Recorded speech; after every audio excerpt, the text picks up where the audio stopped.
Hello everyone, this is Alraies from CBI, Denver, Colorado. With me is Dr. Zach Rosol. He is going to talk about approach to SFA calcified lesion. Yeah. Zach, always nice to see you. Thank you, appreciate it. Excited to be here. Yeah, so how would you approach severely calcified SFA? Atherectomy, no atherectomy, stent, no stent. So yeah, unfortunately it's becoming way more common these days too, just with progressive atherosclerosis and especially in the peripheral space.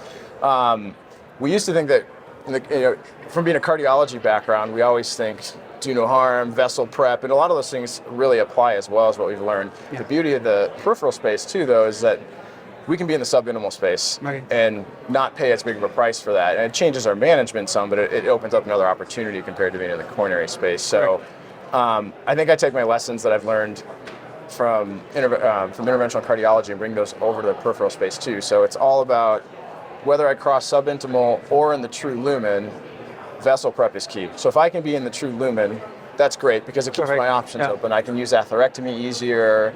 Even if I'm in the subintimal space, I can still sometimes use atherectomy.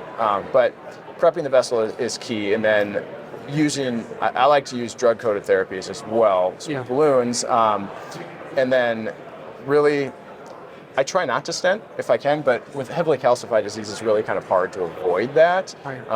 Especially if you have dissection or micro dissection. And we'll leave some dissections behind, actually, which feels weird. Invisible. Feels weird at least at times, but we'll leave some dissections behind.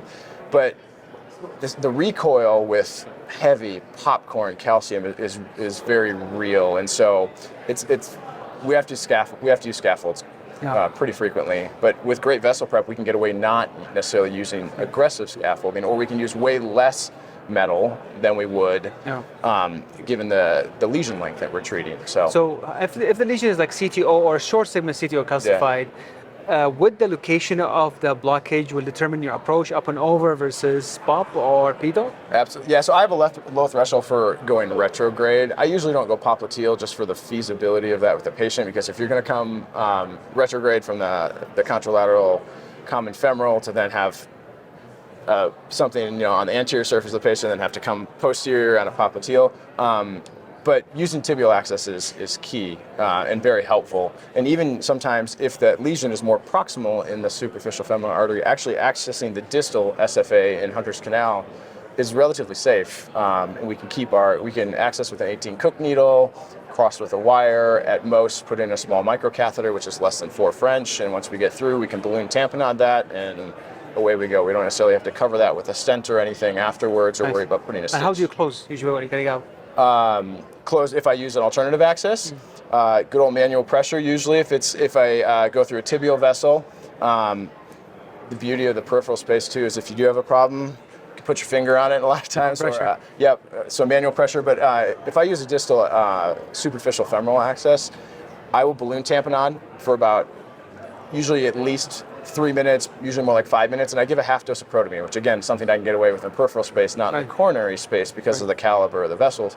But that usually is enough to tamponade it. And if not, and we still have a little bit of issue, then I'll put just a blood pressure cuff around someone's leg, inflate to diastolic pressure, leave it up for another 10, 20 minutes, and monitor the site. So that's the beauty of that is nice. But if I use the tibial vessels, sometimes we'll actually close with by taking the hard plastic out of a TR band and using the balloon tamponade there. It just depends on the patient, how big their ankle is. Otherwise, just good old manual pressure works really well usually in those. That's great tips and tricks for the SFA calcified lesion. Thank you, Zach, for your time. And you're going to be also presenting officially tomorrow. Tomorrow it's going to be recorded. morning, yes. A little bit more in depth about techniques and pictures and photos. And how I do it, yes. Absolutely. Thank you so much for watching. This is Alraies from CBI 2022. Watch this video to others on the YouTube channel. Zach, thanks so much. Great. Thanks for being here. Thank you.